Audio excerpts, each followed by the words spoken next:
여러분, 안녕하세요.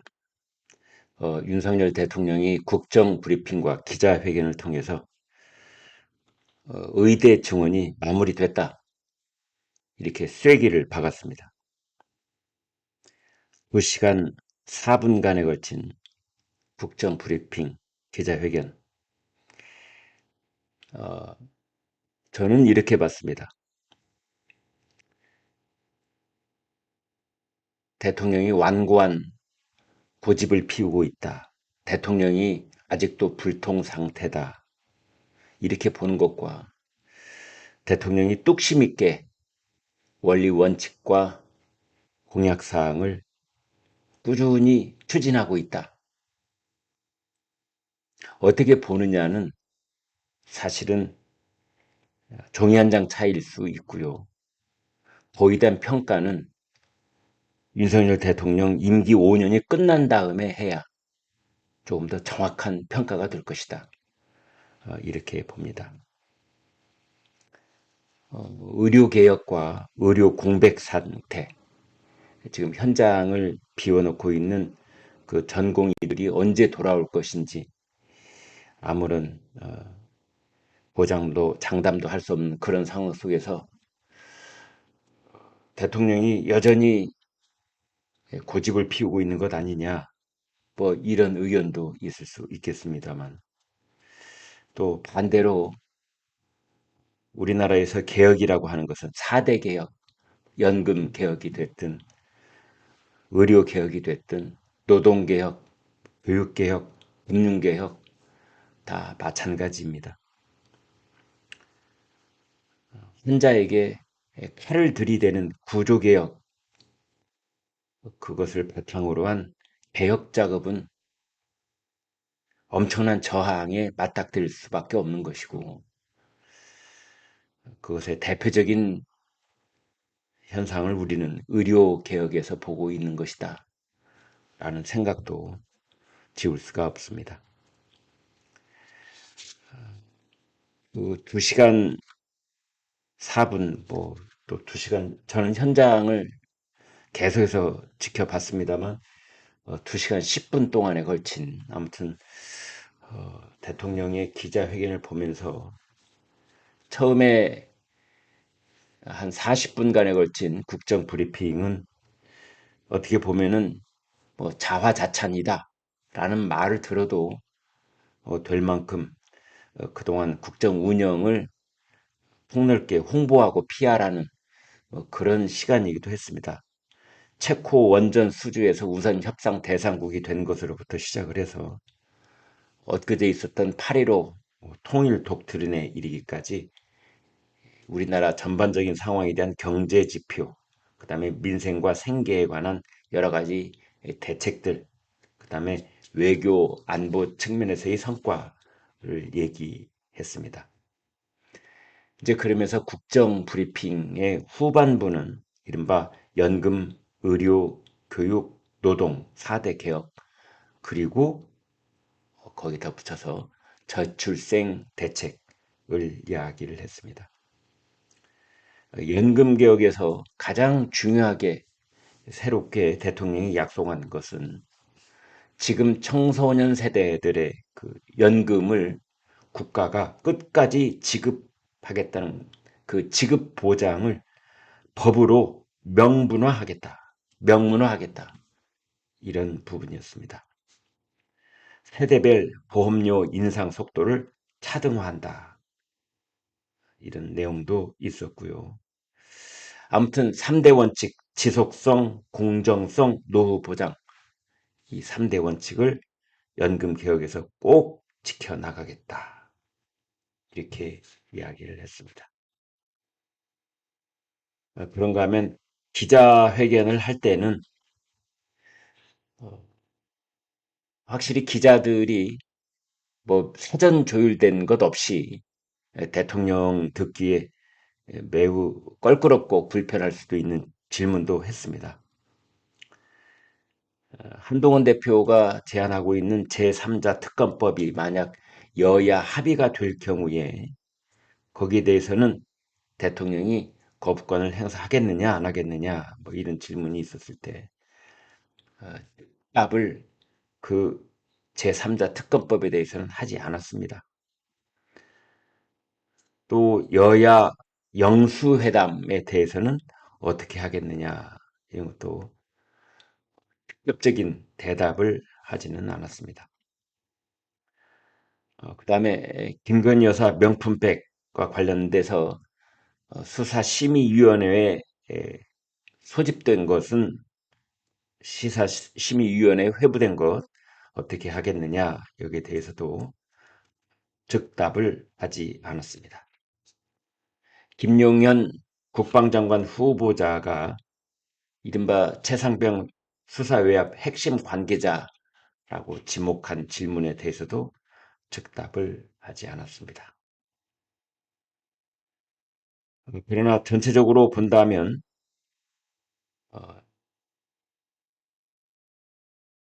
기자회견을 앞으로 계속하겠다.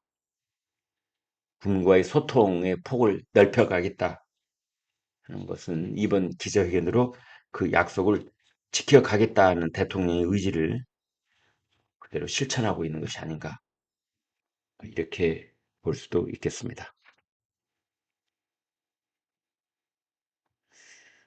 그런데 어제 공교롭게도 이제 여당도 야당도 그 의원 연찬회를 시작을 했는데 바로 이 의대 증원 유예안을 대통령이 거부한 것을 둘러싸고 특히 국민의힘 연찬회는 아주 어색하고 불편한 그런 분위기가 있었습니다. 윤석열 대통령이 여당 의원 연찬회에 취임 이후 처음으로 일참했습니다. 대통령의 그 불편한 심기를 직접적이고 노골적으로 드러낸 것이다.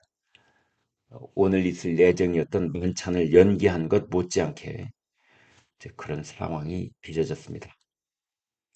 그런가 하면은 이제 정부에서는 이주호 교육부 장관, 조기용 복지부 장관, 장상윤 대통령 사유수석 등이 이 연찬회에 참석을 해서 의료개혁과 관련한 정부 계획을 1시간 20분 동안 설명을 했는데 이 자리에는 한동훈 대표가 또 참석을 하지 않았습니다. 가장 극명하게 윤석열 대통령과 한동훈 대표의 그 발언이 부딪힌 것은 이겁니다. 윤석열 대통령은 비상진료 체제가 원활하게 가동되고 있다라고 했고 한동훈 대표는 응급실이나 수술실 상황이 심각하다 이렇게 말했습니다. 대통령은 원활, 한동훈 대표는 심각 이렇게 말했습니다. 윤 대통령은 그 해상병 특검법에 대해서 수사 외압에 실체가 없는 것이 드러났다. 그래서 해상병 특검법 제3자 추천이 됐든 그 뭐가 됐든 사실상 오부를 하겠다는 그런 의사를 재확인을 했습니다. 직접적인 표현을 하지는 않았습니다만 뭐 수사가 잘 되고 있다 그런 생각을 얘기했고요. 김건희 여사에 관해서는 김건희 여사 특검이 됐든 수사심의위원회가 됐든 언급하지 않겠다라는 말을 했습니다. 아무튼 좀 긍정적으로 본다면 국가연금, 국민연금 특히 국가가 지급 보장하는 것을 법으로 명문화하겠다 이렇게 말하는 것이라고 볼 수 있겠습니다. 그런가 하면은 윤 대통령은 약간 동문서답 비슷한 느낌을 주는 대답도 했는데요.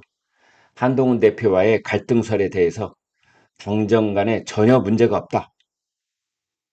다양한 의견 나오는 게 민주주의다. 이렇게 말한 대목이 있는데요. 확실히 좀 인식 차이가 있는 그런 발언이기도 했습니다.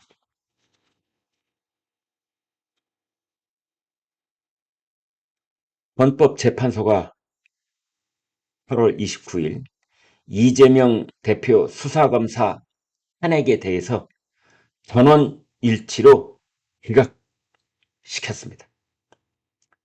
쌍방울 대북 송금 수사를 해왔던 이정섭 검사입니다.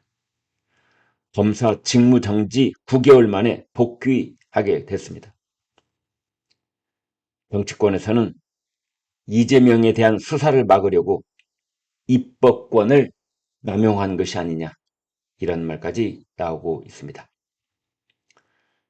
검사의 탄핵 요건을 살펴보겠습니다. 우리나라 헌법 제65조는 검사를 비롯한 이 법률이 정한 공무원의 경우 직무 집행이 있어서 헌법이나 법률을 위배한 때에 국회가 탄핵을 소추할 수 있도록 하고 있고, 헌법재판소는 공직자의 파면을 정당화할 수 있을 정도로 중대한 헌법과 법률 위반이 있을 때 탄핵을 결정한다. 이렇게 돼 있는데 거기에 전혀 해당하지 않는다라는 뜻이 되겠습니다. 조선일보 사설, 이재명 방탄용 억지 탄핵안들 지금이라도 철회해야 한다. 민주당은 지금 이재명 대표와 민주당 관련 수사를 한 다른 검사 4명에 대한 탄핵안도 발의해놓았다. 이 탄핵 사유들도 커다란 수준 의혹이다. 대북 송금 사건 수사 검사에 대해 오래전 검찰 회식 때 추태를 벌였다고 주장했지만 동석자들은 그런 일 없었다고 했다. 설사 그것이 사실이라도 탄핵 사유가 될 수 없다. 탄핵 사유 중 이미 무혐의로 결론 난 것도 있다. 민주당 법사위 간사는 검사들에 대한 탄핵안을 발의한 뒤 이재명 대표 등을 괴롭힌 게 탄핵 사유라는 취지로 말하기도 했다. 민주당은 지금이라도 이 억지 탄핵안들을 철회해야 한다. 민주당은 대북 송금 사건을 수사 중인 검사들에 대한 특검법도 제출해 놓았다. 수사하는 검사들을 수사하겠다는 것이다. 이 대표에게 걸림돌이 되면 누구든 탄핵하고 특검하겠다고 한다. 법치국가, 민주국가에서 있을 수 없는 일이다. 신문 사설은 이렇게 쓰는 게 온당한 처사겠지요. 그러나 저는 개인적으로 좀 더 본질적인 주장을 하고 싶습니다. 고위공직자에 대한 탄핵 소추안이 헌법재판소에서 전원일치로 기각이 되면 고위공직자 탄핵 소추로부터 발생한 국민적 피해에 대해서 탄핵 소추를 발의를 했던 그 해당 국회의원들이 책임을 져야 된다라고 생각합니다. 그것은 9개월 동안 이 이정섭 검사의 직무가 정지됐었는데 이정섭 검사의 직무를 정지시켜 이 탄핵 소추안을 통과시킨 그 국회의원들은 그 기간만큼 직무를 정지시켜야 된다. 응과응보를 해야 된다. 저는 이렇게 생각을 합니다. 그리고 그 기간 동안 이 의원들이 받은 세비는 전부 다 반납해야 된다. 저는 그렇게 봅니다. 또 하나, 헌법재판소가 이 탄핵 소추안이 국회를 통과한 뒤 직무가 정지되고 9개월 만에 이런 결정이 나왔는데요. 헌법재판소, 이런 중대한 탄핵 소추안에 대해서는 좀 빨리 한 3개월 이내에 결론을 내려주기를 부탁합니다. 9개월이 뭡니까? 9개월이.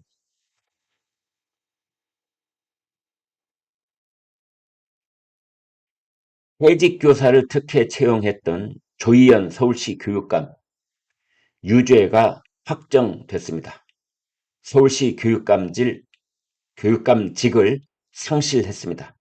징역 1년 6개월, 집행유예 2년 판결이 두었습니다.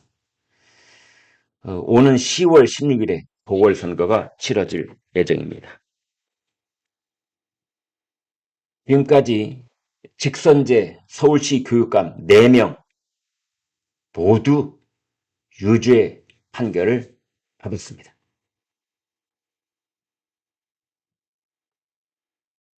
선거 치렀던 그 보은 인사를 했던 도의원 교육감직을 상실을 했는데 앞으로 용역단체 교육감직 이 깜깜이 직선제는 이제 그만둬야 된다라고 조선일보 사설은 밝히고 있습니다.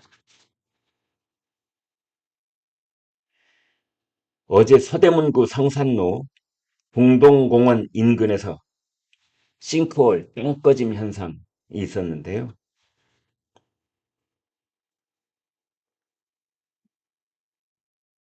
달리던 차량이 거의 차가 보이지 않을 정도로 땅속으로 그냥 반절 뒤집힌 채 함몰돼 버린 그런 사건입니다.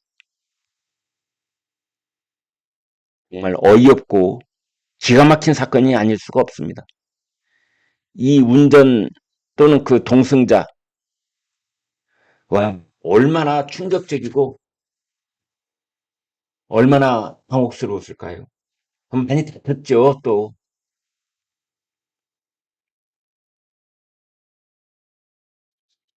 운전자가 80대고 동승자가 70대였던데요.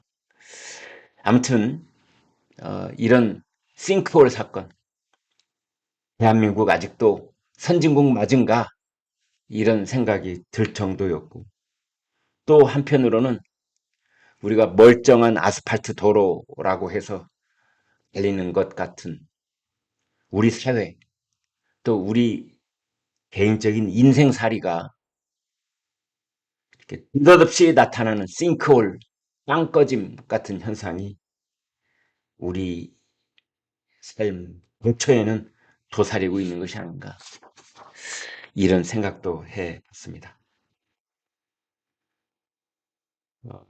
한동훈 이재명 여야 대표 9월 1일 날 오는 일요일 회담 갖는답니다. 회에서 열리기로 했다. 이렇게 되어 있습니다. 측은 모두 발언까지만 생중계로 공개하고 이후 회담은 비공개로 진행한다고 합니다. 조국혁신당이 요즘 전라도에 아주 공을 들이고 있죠. 그 이제 보궐선거에 적극적으로 10월 16일 날 이제 여기에 후보들을 내는 등 나서자 민주당에서는 본격적으로 견제를 하고 있습니다. 특히 개딸들이 진보 진영 표 분열이 안 된다 이렇게 나서는 모습입니다. 중학교 7, 그 다음에 고등학교 9 이렇게 새로운 교과서가 공개가 됐는데 보수 학계의 시각이 반영이 됐다 이런 평가가 나오고 있습니다. 이승만 전 대통령 내용이 긍정서술되는 그런 부분들이 특히 눈에 띈다 이렇게 보시면 되겠습니다. 어제 헌법재판소가 탄소 중립법에 대해서 헌법 불합치 결정을 내렸습니다. 정부의 미흡한 기후 대응이 기본권을 침해한다라는 내용입니다. 아시아 국가 최초로 기후 소송 판결이 나온 셈입니다. 그 핵심 내용은 우리나라 탄소 중립법이 2031년 이후 탄소 감축 목표가 없어 미래로 부담이 이전된다. 그래서 미래 세대 보호 의무를 위반하고 있다. 이런 내용입니다. 2026년 2월까지 앞으로 2년 후까지 입법을 보완할 것을 주문하는 그런 내용이었습니다. 구독, 좋아요 부탁드립니다. 여러분 대단히 고맙습니다.